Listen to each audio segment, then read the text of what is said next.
नमस्कार मित्रों, आप सभी का हमारे इस यूपीपीएससी 1.0 चैनल पर स्वागत है। मित्रों, 2024 यूपीपीसीएस की मुख्य परीक्षा में हिंदी के प्रश्न पत्र में गद्यांश का आशय पूछा गया था। इसके पहले भावार्थ पूछा जाता था, लेकिन इस बार आशय पूछा गया। तो सीधे मूल बिंदु पर आते हैं कि आशय है क्या वास्तव में। आशय का मतलब है गद्यांश का मूल भाव। तो गद्यांश के मूल भाव को हम कैसे निकालेंगे? सबसे पहले ये देखेंगे कि उसमें कितने विचार या कितने सेगमेंट हैं उस गद्य खंड में। दूसरा, जो दुरूह शब्द हैं उनके हम अर्थ स्पष्ट करेंगे। तीसरी बात यह है कि हम सरल भाषा और सरल व स्पष्ट शब्दों का प्रयोग करेंगे। सरल वाक्य में अपनी बात कहेंगे और इस प्रक्रिया में मानक हिंदी के शब्दों का पालन करेंगे। जो सारगर्भित बातें हैं, जो बहुत सार युक्त बातें हैं, हम उसी को लेंगे। वो हिंदी में कहावत है कि सार सार को गह रहे थोथा दे उड़ाए, वही बात है यहाँ पर। तो भावार्थ से क्या अंतर है? भावार्थ में मूल भाव और दोनों की चर्चा होती है, जबकि आशय में केवल हमें मूल भाव लिखना होता है, गौड़ भाव को छोड़ देना होता है। और क्या करना है?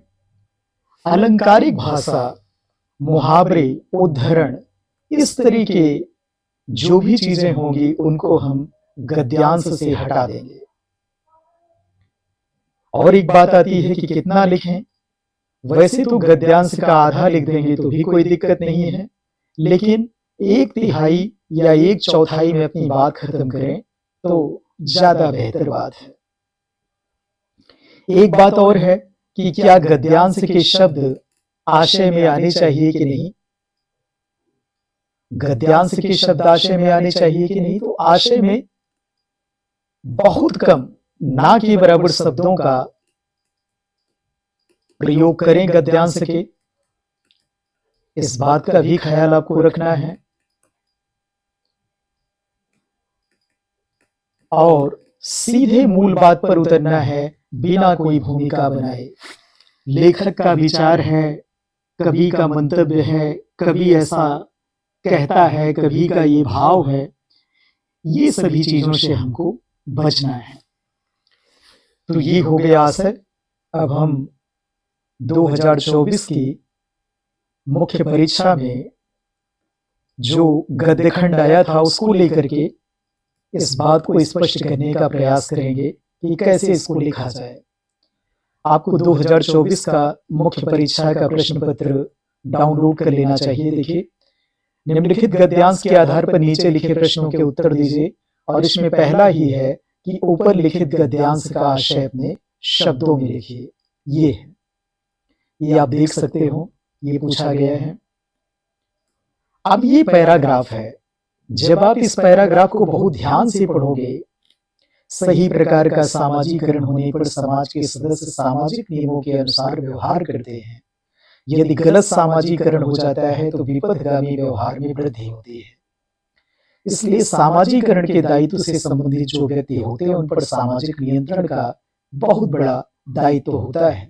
बाटोमोर के अनुसार शिक्षा बच्चे के आरंभिक सामाजिकरण का सबसे सुदृढ़ आधार है। यहां तक हमने सामाजिकरण की चर्चा को देखा, सही सामाजिकरण और गलत सामाजिकरण।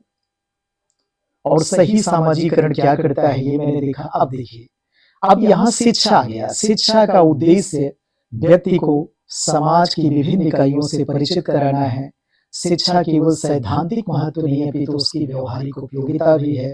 अब शिक्षा क्या क्या करती है ये बताया जाने लगा। सामाजिक नियंत्रण के अन्य साधन जहां व्यक्ति को दबावपूर्ण ढंग से सामाजिक नियमों को मानने के लिए बाध्य करते हैं, वही शिक्षा। ये सब शिक्षा का चल रहा है कि शिक्षा क्या करती है, शिक्षा की उपयोगिता क्या है। अब प्रभावात्मक ढंग से सामाजिक नियमों का पालन करने की प्रेरणा देती है। अब देखिए, अब फिर से सामाजिकरण आ गया। एक तो सामाजिकरण हमें करणीय व्यवहार की जानकारी देता है, दूसरे विपथगामी व्यवहार की निंदा की भी हमसे अपेक्षा करता है।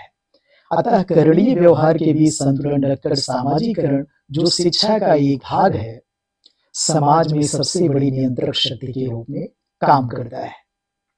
फिर सामाजिकरण पे उतर आया। शिक्षा का एक भाग है सामाजिकरण, ये बात और यहाँ बता दी गई। बाकी फिर से सामाजिकरण क्या करता है? समाज में सबसे बड़ी नियंत्रक शक्ति के रूप में कार्य करता है।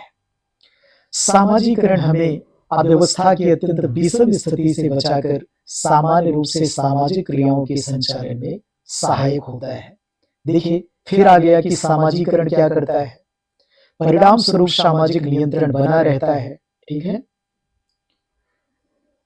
फिर देखिए, फिर आ गया शिक्षा। शिक्षा का सामाजिक नियंत्रण से दूसरा महत्वपूर्ण कार्य जीवन में ज्ञान का विकास करना है। जब हमें ज्ञान का विकास होगा तब हम इस स्थिति में होंगे अच्छे बुरे उचित अनुचित की पहचान कर सकें।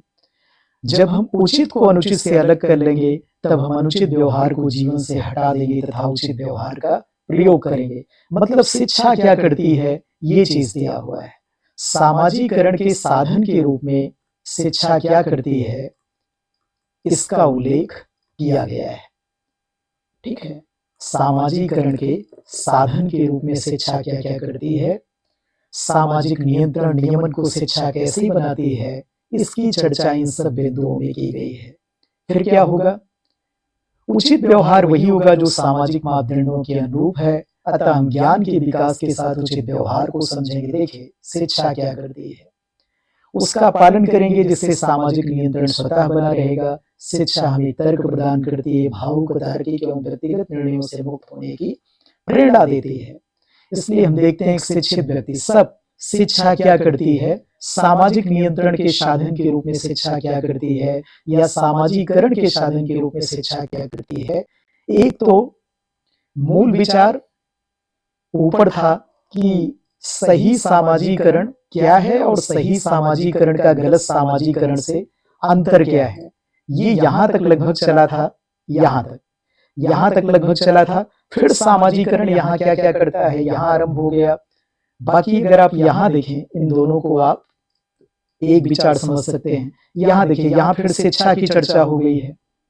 अगले पैराग्राफ में तो पूरा यही कहा गया है कि सामाजिक नियंत्रण के साधन के रूप में शिक्षा क्या क्या करती है और उससे अंततः सामाजिकरण कैसे होता है, इसकी चर्चा की गई है। तो मूलतः देखा जाए तो दो सेगमेंट है। मैंने चर्चा करते समय आपको बताया था कि हमें ये देखना है कि कितने सेगमेंट है। तो आप देखें इसमें, देखिए जैसे मैं आपको दिखाऊं तो इसमें देखिए कितने विचार कितने सेगमेंट। यहाँ पहली लाइन में है कितने विचार कितने सेगमेंट, तो दो विचार दो सेगमेंट हैं। यानी एक तो सही सामाजिकरण, और सही सामाजिकरण क्या है, और सही सामाजिकरण का गलत सामाजिकरण से अंतर क्या है। करण का गलत सामाजिकरण से अंतर क्या है, इस तरह आपको पकड़ना है। मूल भावों को से अंतर क्या है और क्या है, और सही सामाजिकरण करता क्या है। सही सामाजिकरण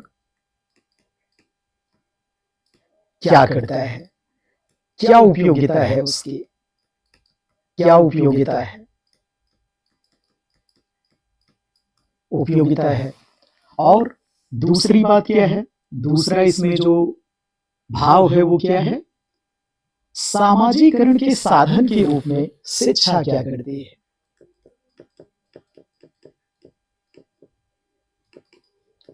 साधन के रूप में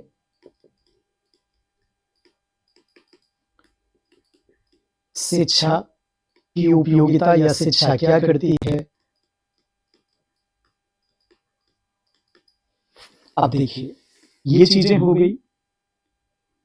दुरूह, दूसरा मैंने कहा अर्थ स्पष्ट करना है। दुरूह शब्दों के सरल भाषा, सरल व स्पष्ट शब्द सरल वाक्य में करना है। तो कैसे करना है, आप देख सकते हो यहां पर ऊपर जैसे करणीय व्यवहार और अकरणीय व्यवहार का प्रयोग किया गया है। तो मैंने यहाँ लिख दिया किए जाने योग्य व्यवहार को न किए जाने योग्य व्यवहार से न केवल अलग करता है, वरन यह समाज को अव्यवस्था से व्यवस्था व व्यतिक्रम से विन्यास की ओर उन्मुख करता है। ये शब्द मैं बाहर से ले लिया, व्यवस्था से व्यवस्था, व्यतिक्रम से विन्यास की ओर उन्मुख करता है। इस तरह के मानक हिंदी के शब्दों का प्रयोग आप बाहर से ला करके कर सकते हो। इस प्रकार यह सामाजिक क्रियाओं के संचालन व सामाजिक नियंत्रण का हेतु बनता है। अब देखिए, पहला विचार मैंने जो पहला केंद्रीय भाव है वो मैंने इसको यहां ले लिया, फिर बता दिया कि सामाजिक नियंत्रण, नियमन व सामाजिकरण का माध्यम शिक्षा है। मतलब सामाजिकरण के साधन के रूप में जो दूसरा विचार है शिक्षा क्या क्या करती है वो मैंने ले लिया। तो ये बता दिया कि अन्य साधनों की दबावपूर्ण ढंग की तुलना में यह आत्मनियंत्रण द्वारा सामाजिक नियमन का हेतु बनता है, इसीलिए आरंभिक सामाजिकरण का मजबूत आधार है। जैसे बाटू मोर का जो उदाहरण है उसको मैंने कट कर दिया, बाटू मोर का मैंने नाम नहीं लिया। शिक्षा क्या क्या करती है, भावावेश व आवेगों के बजाय, जैसे आवेग एक बड़ा अच्छा शब्द है, ईआई में आप लोग पढ़ेंगे नकारात्मक सकारात्मक आवेग, नकारात्मक आवेगों का प्रबंधन कैसे करना है, सकारात्मक आवेग जो हैं उस कैसे उसका उपयोग करते हुए प्रशासनिक व्यवस्था को आपको बनाना है, ये सब चीजें आप एथिक्स में, तो वहां से मैंने उठाया। आवेगों के बजाय बौद्धिक विकास तर्कणा व विवेक का आग्रही है। देखिए, आग्रही बड़ा अच्छा मानक शब्द है। नैतिक विचारों का अर्थ स्पष्ट कर व्यक्ति को भावुक, अतार्किक व व्यक्तिगत निर्णयों से, ये सब शिक्षा सामाजिकरण को कैसे करती है, उस रूप में शिक्षा की उपयोगिता क्या है, ये मैंने पैराग्राफ से ही मूल विचारों को लेकर के अच्छे बुरे उचित अनुचित में अंतर करने में सक्षम बनते हैं। या आत्मनियंत्रण कर सामाजिक नियंत्रण व सामाजिकरण का आधार बनता है।